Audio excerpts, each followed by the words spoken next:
Azizlarim, Ramazon haqida suhbatni boshlashdan oldin bir savol so'ramoqchi edim. O'tgan yilgi Ramazonda qilgan amallaringiz osmonga ko'tarildimi yoki yo'qmi? Qabul bo'ldimi yo yo'qmi? Ko'pchilik roza tutdi, tarovih namozlarini o'qib, ibodat qildi. O'tgan yilgi Ramazonda amallari bilan Allohga yaqinlashdi.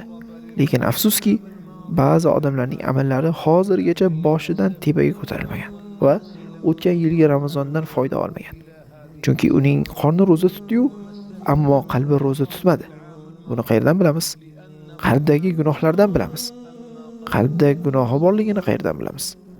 Qarindoshlari bilan aloqani uzgani, bir yildan beri arazlashib yurgani, odamlarga salom bermasligi, qalbi gina kudrat va buzu adovat bilan to'lib ketganidan bilamiz.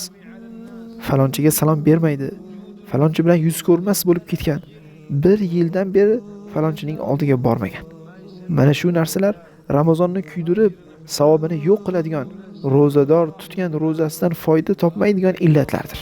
Hayotdagi eng katta musibat shuki, odam jannat chiptasini qo'lga kiritish mavsumiga, ya'ni muborak kunlarga yetib kelsa-yu, lekin bu fursatdan foydalanib qolmasa, qo'ldan qochirsa, ana bu musibat. Bizni shu kunlarga yetkazgan Allohga hamdlar aytamiz. Qancha odamlar bu kunlarga yetmay vafot etib ketishdi. Ramazon kelgach, Ramazon muborak bo'lsin deb aytamiz. Qaysi muborak? Qanday muborak? O'tgan yili tutgan ro'zangiz hali boshingiz ustidan nariga ko'tarilmagan bo'lsa, qanday muborak bo'lsin?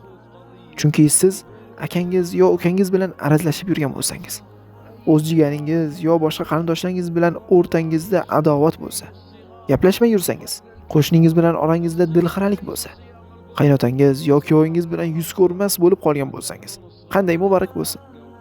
Ramazonda yoshlarning tutgan ro'zasi kattalarning ro'zasidan yaxshi bo'lib qoladi. Ro'za faqat qonun ro'zasi emas. Yoshlarga qarang. Agar tortishib urishib qolsa ham tez yarashib olishadi. Ertalab urishib, peshindan oldin yarashib, yana birga o'ynab ketaverishadi. Kattalarga esa yarashish uchun hech bo'lmasa 7 yil kerak bo'ladi. Bu yoshlarning qalbi kattalarning qalbidan pok ekaniga dalolat. Azizlar, to'g'ri yo'lda istiqomatda bo'lish faqat namozxon bo'lish emas, faqat ro'zador bo'lish emas, faqat Qur'on tilovat qiluvchi bo'lish ham emas. Haqiqiy istiqomat qalbingizda biror musulmonga nisbatan gina kudrat bo'lmasligi. Chunki qalbda gina kudrat bo'lsa, ne hasratda qilgan amallaringiz boshingizdan ham yuqoriga ko'tarilmaydi. O'qigan namozingiz ham, tutgan ro'zangiz ham va boshqa toat ibodatlaringiz ham qulog'ingizdan nariga o'tmaydi. Shuning uchun Habibimiz Muhammad sallallohu alayhi va sallam gina kudrat va buğzu adovatni halok qiluvchi deb ataganlar. Musulmon birodaringizga nisbatan qalbingizdagi nafrat 3 kundan oshib ketsa, namozingiz osmonga ko'tarilmaydi. Hadisda hasaddan saqlaninglar.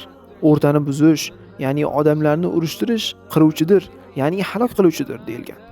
Men sochni qiradigan qiruvchi demayman, balki dinni qiradi. Dinni Alloh saqlasin. Kim bir musulmon bilan 3 kundan ortiq arazlashib yursa, eshitsin. 3 oy yo 3 yil emas, 3 kun. Kim bir musulmonni 3 kundan ortiq hajr qilsa, ya'ni arazlashib yuz ko'rmas bo'lib yursa, so'ng yarashmay vafot etib qolsa, do'zaxga kiradi. Hadis sahih. Kim bir musulmon bilan 1 yildan ortiq arazlashib yursa, u uning qonini to'kkandek bo'ladi. Ramazon ochlik oyi emas, Ramazon taqvo oyi. Taqvo qayerda? Qorindami? Taqvo qalbda. Alloh taolo roza haqidagi oyatning oxirida shoyat taqvodor bo'lsangiz dedi. Qalbida gina bo'lgan odamning ro'zasiga Alloh muhtoj emas. Kim yolg'on gapirishni va yolg'on bilan ish qilishni tashlamas ekan, yeyish va ichishni tark etishiga Allohning ehtiyoji yo'q. Buxoriy rivoyati.